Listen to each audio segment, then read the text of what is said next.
पूरे बिहार पुनः जंगल राज में चला गया। नीतीश कुमार जी जंगल राज में जाते हैं तब तक पुनः जंगल राज का फिर से पनपना शुरू हो जाता है। और अभी तो ऐसा प्रतीत होता है कि जैसा लगता है कि जो अपराधी सरकार के संरक्षण में काम कर रही है, कहीं न कहीं ये प्रतीत होता है कि सीएम हाउस से ही हर कुछ गाइड होता है, डिप्टी सीएम के यहाँ से हर कुछ गाइड होता है। ये जहरीली शराब ओपन बनते रहता है, जहरीली शराब बेचने वाले पी के लोग मर रहे हैं और कोई भी उसमें गिरफ्तार नहीं होता है, ना मुआवजा दिया जाता है। नीतीश कुमार जी जो भी बात करते हैं वो पूरी तरह झूठी बात करते हैं। कोई नीति विहीन नेता है तो वो है नीतीश कुमार। इनको सिर्फ कुर्सी चाहिए, एन केन प्रकार किसी भी दल में जाना पड़े उससे कोई मतलब नहीं है। आपकी फिटनेस का राज क्या है? एशवेल रस, ये एक ही बोतल में है। Stress, weakness, acidity, obesity, hair fall, skin की हर परेशानियों का एक ही हल। Ashwell life, diabetes free life.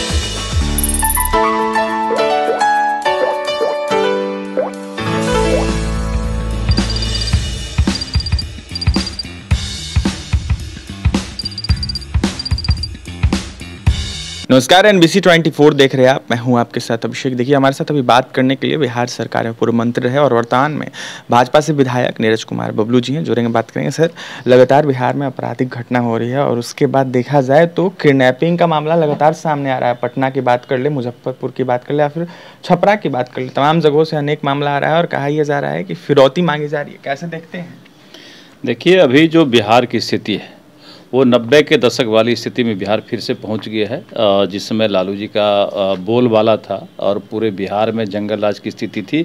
आज पुनः बिहार उसी स्थिति में पहुंच गई है। चारों तरफ अपराधियों का बोलबाला है। क्राइम में आप कोई भी क्राइम ऐसा नहीं है जो नहीं हो रहा है। लूट, हत्या, बलात्कार और अपहरण तक शुरू हो गया है। फिरौती पुनः मांगी जा रही है। जो उस समय काफ़ी चर्चा में हुआ करता था फिरौती का, वो फिर फिरौती भी शुरू हो गया है मांगने का।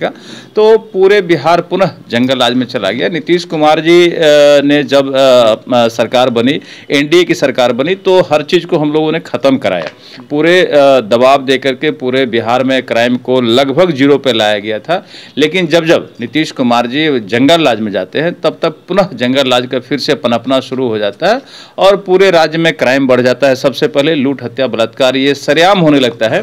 और अभी तो ऐसा प्रतीत होता है कि जैसा लगता है कि जो अपराधी सरकार के संरक्षण में काम कर रही है, कहीं न कहीं ये प्रतीत होता है कि सीएम हाउस से ही हर कुछ गाइड होता है, डिप्टी सीएम के यहाँ से हर कुछ गाइड होता है, ये प्रतीत होता है। अब शराब का मामला लीजिए, जहरीली शराब ओपन बनते रहता है, जहरीली शराब बेचने वाले पी के लोग मर रहे हैं और कोई भी उसमें गिरफ्तार नहीं होता है, ना मुआवजा दिया जाता है। तो ये स्थिति पूरे बिहार की पूरी अराजक स्थिति है। पूरे जंगल राज, इसको 2 कहिए 3 कहिए, वो स्थिति बनी। जनता राज की बात करते हैं नीतीश कुमार जी। नीतीश कुमार जी जो भी बात करते हैं वो पूरी तरह झूठी बात करते हैं। और मैं तो आपको ये बता दूं कि अगर पूरे देश में कोई नीति विहीन नेता है तो वो है नीतीश कुमार।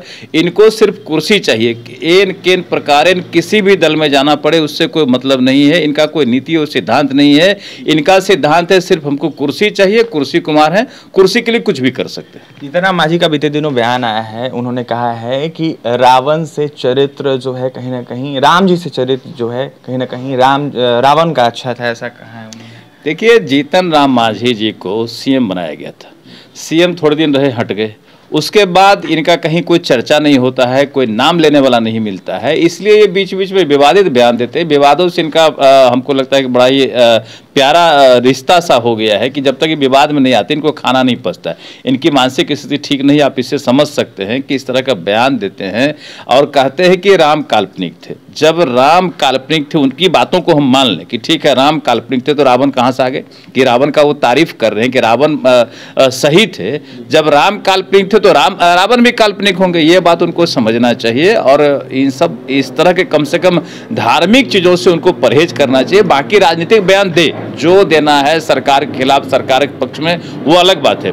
लेकिन धार्मिक भावनाओं पर ठेस पहुंचाने से करोड़ों हिंदुओं के भावने को ठेस पहुंचती है। इस बात का ध्यान उनको रखना चाहिए, नहीं तो आने वाले समय में जनता हिसाब लेगी कि आप क्या बोलते हो, क्या करते हो। अश्वदीन ओवैसी इन दिनों सीमांचल दौरे पर है, लगातार अपने पार्टी को मजबूत करने में लगे। क्या लगता है लोकसभा चुनाव आने वाला, विधानसभा चुनाव आने वाला, इसका असर दिखेगा क्या बीजेपी पे? देखिए, वो अपने इलाके में जहां उनके वोटर्स हैं वहाँ अपना मेहनत कर रहे हैं। उनके 5-5 एमएलए जीत गए थे, तो मुझे लगता है कि उनके समर्थक उस इलाके में ज़्यादा हैं। अगर वो दौड़ा कर रहे तो अपना काम कर रहे, कोई भी पार्टी का नेता अगर दौड़ा करता तो वो अपना काम करता है और उस इलाके में उनकी स्थिति अच्छी है। और मुझे लगता है कि पार्लियामेंट आ रहा है तो किशनगंज में उनकी बेहतर स्थिति है, इस बात को हम लोग भी मानते हैं।